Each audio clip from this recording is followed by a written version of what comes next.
Precisamente se mantienen las reacciones desde el gobierno venezolano. El gobierno está anunciando que está preparado para responder esas sanciones. Así es, por eso seguimos recibiendo esas miradas, esas repercusiones. Nos acompaña aquí en nuestros estudios en Caracas, en Venezuela, Elías Jagua, ex canciller de la República, ministro del Poder Popular para las Comunas, miembro del partido miembro del equipo del gobierno nacional. Bienvenido, ¿cómo le va, ministro? ¿Cómo ha estado? Gracias, Tatiana, Abraham, por recibirnos en estos momentos, donde la patria venezolana es nuevamente agredida y estamos como siempre, pues en batalla, en defensa de la dignidad y la independencia de nuestra patria Venezuela. Ministro, ¿está el gobierno venezolano determinando cómo va a responder a estas sanciones? Esto es parte de las respuestas que se están haciendo, explicándole al pueblo en qué consisten esas sanciones y las posibles implicaciones que pudiera tener en la población.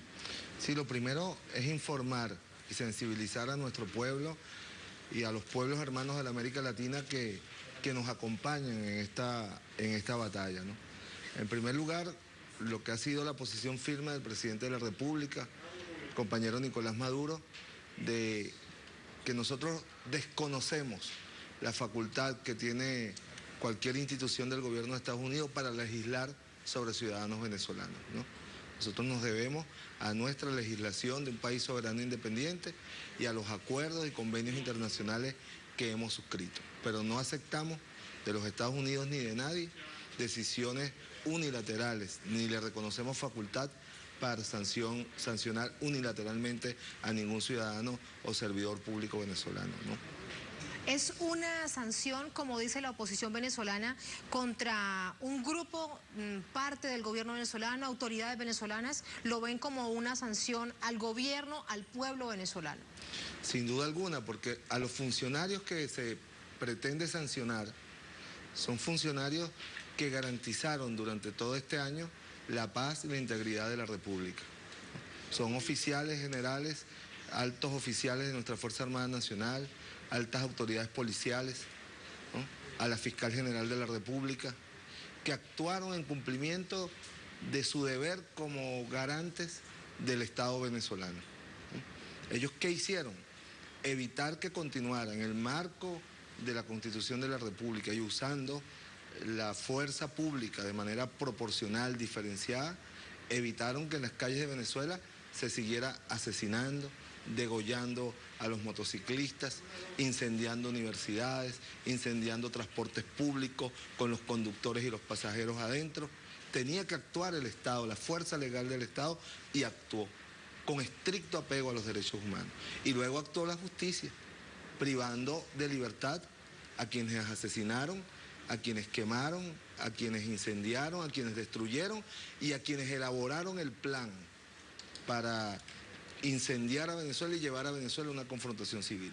Específicamente al señor Leopoldo López, que es el gran responsable de la violencia y de las muertes ocurridas en Venezuela durante el año 2014. Un plan para que Venezuela, hoy, diciembre del 2014, estuviera sumergida en una guerra civil, en una confrontación como lamentablemente esta estrategia de la guerra de perros ha llevado a países del Medio Oriente y de África. Entonces, cuando se sanciona a los funcionarios que garantizaron la paz de Venezuela, que garantizaron que hoy los venezolanos podamos llegar a la Navidad, al Año Nuevo, en familia, con tranquilidad, más allá de los dolores de 44 familias que perdieron a sus seres queridos, más de 800 heridos, personas discapacitadas para toda la vida.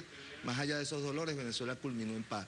Eso es lo que se le pretende cobrar a los generales, a los oficiales policiales, a la Fiscal General de la República de Venezuela. Ahora, Estados Unidos está vendiendo esta información como que se cometieron violaciones de derechos humanos en Venezuela por parte del gobierno, de funcionarios del gobierno, pero ¿qué hay verdaderamente detrás de este plan de sanciones contra el país? Bueno, en primer lugar, rechazar que no ha habido una comisión de violación de derechos humanos por ninguno de estos funcionarios. Ellos actuaron apegados al mandato de la Constitución y cuando hubo que usar la fuerza pública lo usaron de manera proporcionada, de manera diferenciada para contener la violencia, porque era deber del Estado garantizar la paz a la inmensa mayoría de venezolanos que estaban sometidos a los disparos de francotiradores, a los incendios de unidades de transporte, de universidades, de centros de abastecimiento de alimentos. No podían dejar de actuar. Por el contrario, hubiesen violado los derechos humanos por omisión si no actúan en defensa de los derechos humanos integrales de todos los venezolanos y venezolanas. ¿Qué es lo que se pretende?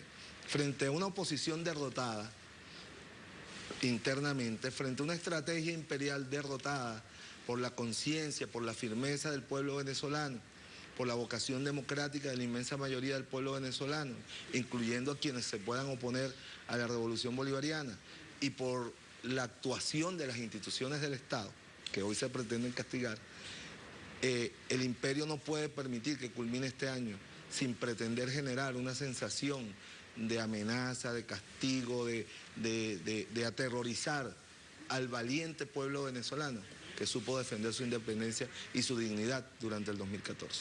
No es un asunto de derechos humanos, ministro, es un asunto política.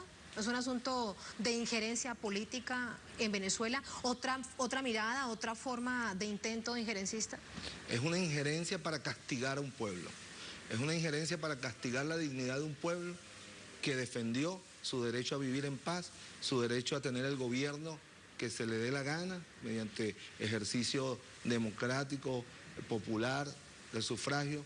Es importante recordar que la estrategia de la salida, que fue la estrategia violenta para derrocar al gobierno del presidente Nicolás Maduro, se convoca el 23 de enero del año 2014.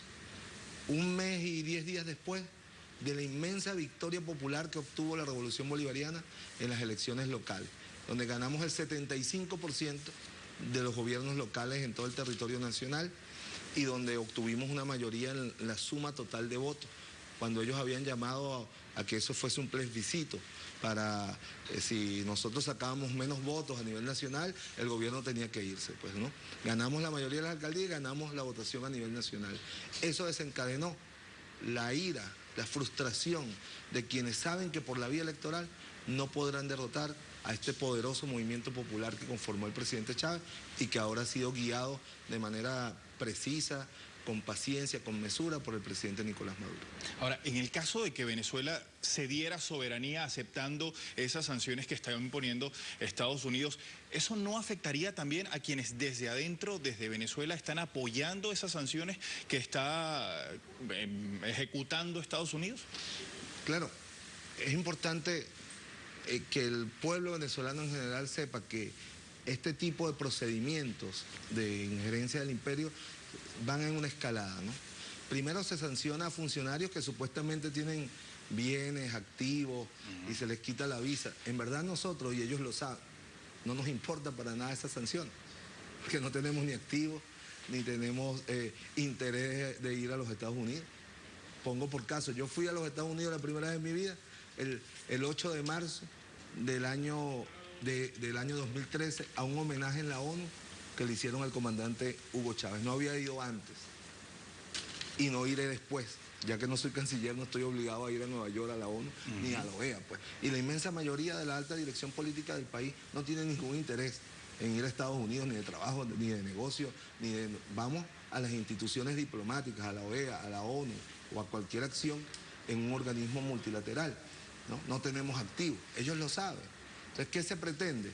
Enviar un mensaje, un primer mensaje, para luego ir escalando y seguramente intentar embargar activos venezolanos, de la patria venezolana, y bueno, lamentablemente, toda después la escalada que llega hasta la agresión militar. Y ahí no hay distinción, como hemos dicho muchas veces. Los drones y las bombas norteamericanas no diferenciaban en Libia quién estaba con Gaddafi y quién estaba contra Gaddafi, ¿no? Por colocar un ejemplo lamentable de que termine eso, ¿no? En Venezuela no va a pasar eso, porque ellos saben que aquí hay una firmeza popular, hay una fuerza popular consciente, organizada, hay unas instituciones democráticas, hay un mundo que apoya y respalda a Venezuela. Fíjense, ¿por qué al final tienen que acudir a esto? Tras el fracaso durante todo el año 2014 de intentar sanciones en organismos multilaterales. No lo pudieron hacer en el marco de Naciones Unidas, no lo pudieron hacer en el marco de la Organización de Estados Americanos, no lo pudieron hacer en UNASUR, no lo pudieron hacer en la CELAC. Por el contrario, todas esas instituciones, el movimiento de no alineados, el G77, se pronunciaron a favor de la paz, la estabilidad y el derecho del Estado venezolano a garantizar la paz y la estabilidad. Los Estados Unidos, el gobierno de los Estados Unidos, fue derrotado en todos los organismos multilaterales en el año 2014. Quedó aislado en su posición contra Venezuela. Por eso utiliza este mecanismo absolutamente ilegal de las sanciones unilaterales, que por lo tanto desconocemos porque están al margen de cualquier derecho, norma del derecho internacional. ¿Ustedes perciben que ya venía avanzando una circunstancia